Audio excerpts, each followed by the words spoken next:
Nigga want to work you.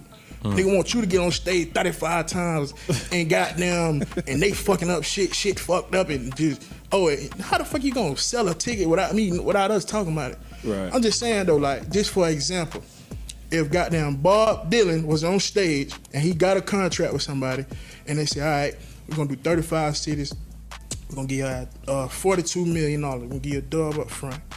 Okay, Bob Dylan get on stage and shit fuck up. So now, Bob, you supposed to been on tour from October, November, and December. This shit done changed, man. We got October, November, December, January, and February, cause we can't do this shit in time. We got to figure this shit out.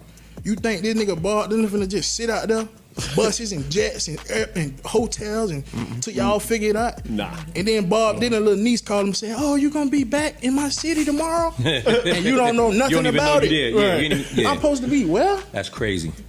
And guess what?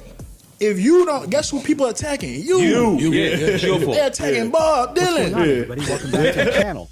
Before we dive into today's video, I need to ask you something real quick.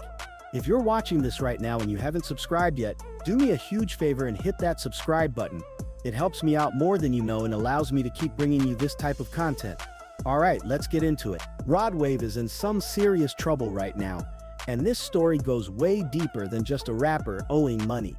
This is about the entire music industry, how touring works behind the scenes, and how even the biggest artists can find themselves trapped in situations they never saw coming. We're talking about a $27 million lawsuit that's exposing the dark side of the touring business. And honestly, after looking into all of this, it's pretty crazy how this whole system operates. So let me set the stage for you. Rod Wave has been one of the biggest success stories in hip-hop over the last 4 years. This guy came out of Florida and absolutely dominated the game with his emotional, personal style of rap that connected with millions of fans. His breakout moment was Heart on Ice back in 2019, which got even bigger when Lil Durk hopped on the remix. But the song that really cemented his place as a mainstream superstar was Street Runner in 2021. That track is arguably still his biggest song to this day. Rod built his entire career on being vulnerable with his fans, showing them the real personal side of his life that most rappers won't touch. People relate to his pain, his struggles, his authenticity, but now we're seeing a completely different side of Rod Wave's career. And it's not pretty. According to a recent article, Rod Wave is being accused in a lawsuit of owing more than $27 million to a company called Grizzly Touring. Now, if you're not familiar with Grizzly Touring, they're described in legal documents as a promoter of large-scale events for hip-hop and other musical artists. Basically, they're one of these big touring companies that work with major artists to put on shows all across the country. Here's where it gets interesting. According to the documents that were filed in Florida on September 29th, that $27 million figure represents unearned and unrecouped advances that were made to Rod Wave and his company Hit House Entertainment. In simple terms, they paid him money up front for shows that he never ended up doing. The deal that was originally in place guaranteed Rod Wave $40,250,000 to perform 35 shows, and get this, half of that money was paid to him up front. That's over $20 million before he even stepped on stage for a single show. Now, Grizzly Touring claims that additional funds were later advanced to Rod Wave and that he failed to honor his obligations under an amended tour deal. So not only did he allegedly not complete the original agreement, but they had changed the deal at some point, and he still didn't hold up his end of the bargain. That's where this gets messy. Recently, Rod Wave did something he almost never does. He sat down for an interview with Joe Budden's podcast. Rod is known for not doing interviews, so when he does speak, people pay attention. And in this conversation, he indirectly addressed the dark side of touring in the music industry. He talked about how large touring companies like Live Nation and others will overschedule their artists, forcing them to perform in too many cities in too short of a time span, and often without their approval. He brought up this concept of artist fatigue and how nobody in these companies really takes that into consideration, because at the end of the day, the artist is getting paid millions of dollars. The fans expect their favorite artist to show up no matter what's happening in their personal life, and the companies are counting on making their money back. In the interview, Rod was clearly frustrated. He talked about how these companies want to work you to death. They want you on stage 35 times, and they're setting up shows and selling tickets without even having conversations with the artist. He used Bob Dylan as an example, creating this hypothetical where Bob Dylan signs a deal to do 35 cities for $42 million, gets half the money up front, but then something happens and the schedule gets messed up. The tour that was supposed to be October through December suddenly gets extended to February. Bob Dylan can't do all those shows in that time frame, but the buses are booked, the jets are booked, the hotels are booked. The company isn't just gonna sit there and lose money while you figure it out. And then Rod talked about how you might have family members calling you saying they saw you're going to be in their city tomorrow and you don't even know about it. That's insane when you think about it. Imagine being so disconnected from your own tour schedule that you're finding out about your shows from random people, and if you don't show up, guess who the fans are attacking? They're attacking the artist, not the touring company that overbooked them. Now, to be completely transparent here, everything Rod Wave said in that interview is true, but it was shocking to hear him confirm that artists can be booked for concerts, entire tours even, without fully knowing all the details. When you think about it from the management and company perspective though, it starts to make sense. Live Nation operates with so many massive artists. We're talking Beyonce, Jay-Z, 50 Cent, NBA YoungBoy on his recent tour. These companies have one objective and one objective only: sell as many tickets and fill as many seats as possible. For Rod Wave to make $1 million a show, the touring company needs to make at least double that silver, probably 4 times that amount. So they're sitting there thinking about how they can book this guy as many times as possible in the cities where he'll sell the most tickets. 35 shows? Cool, we'll book them all within a month or 2. You're gonna do 2 shows in California, 2 in New York, an extra show in Las Vegas. Their goal is to make money, period. They're gonna push you wherever they see fit. Run up the bag and use you as much as they possibly can. Now, I'm not gonna say they're abusing these artists because these artists are making millions of dollars, but there's definitely an element of exploitation happening here. According to the lawsuit, Rod Wave has only performed 26 shows since the Last Lap tour began in October 2024. Grizzly's lawyers are saying that means Rod has only earned $29,900,000 against the guarantee, and as a result he now owes them $27 million for the amounts they advanced and paid on his behalf.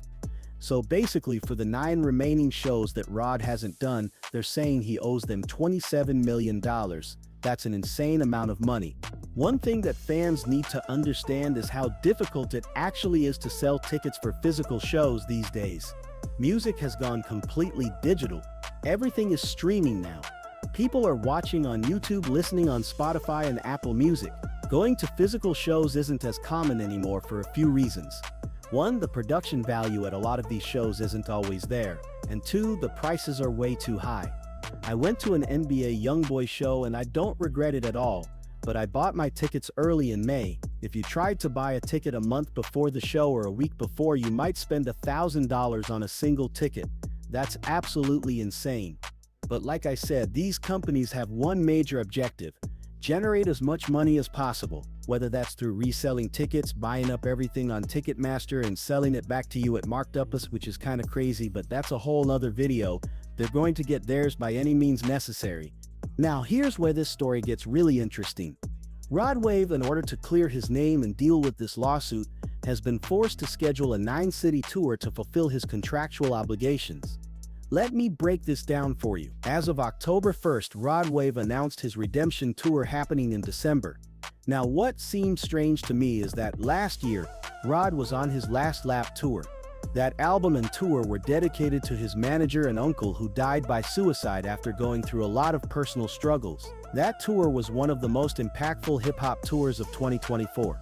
So why is Rod going on another tour so soon?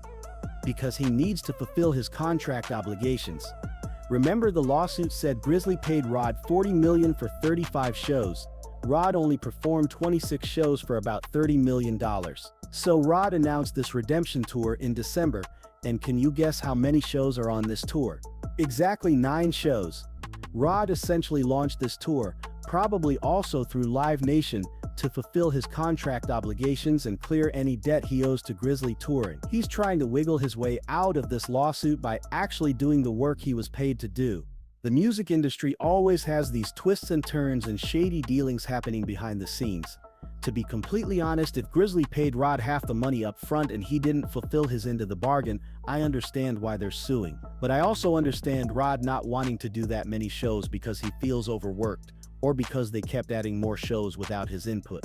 Look at the NBA YoungBoy tour. That was supposed to start in September and end in mid-October, but now it's going until November 7th because they added more shows.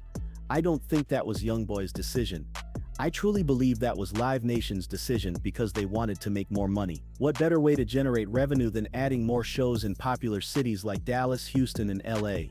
They're gonna keep adding shows because the artist is a hot commodity. Both Rod Wave and NBA YoungBoy are among the biggest rappers of this generation. And Rod needs to do more interviews because this Joe Budden interview showed an introspective, smart, business-savvy side of him that most people never knew existed. Not because anyone thought he was unintelligent, but because he rarely speaks outside of his music. In that interview, Rod talked about how when it comes to touring, he actually wants to make tickets more affordable for his fans, who are mostly children, young teens, or people in their 20s who don't have $1,000 to drop on a concert ticket. But the labels and marketing companies like Live Nation have quotas to reach. They overprice tickets because they need to make a certain amount of money, and they can only hit those numbers by selling tickets at inflated prices. Rod was real about it. He said he tells these companies he wants to sell tickets for $55 or $85, make them affordable for the people who've supported him from the beginning. But the companies do whatever they want. Tickets end up being $300. He can't control it. Rod talked about wanting to gain as much control over the touring side of his career as possible because he built this from the ground up.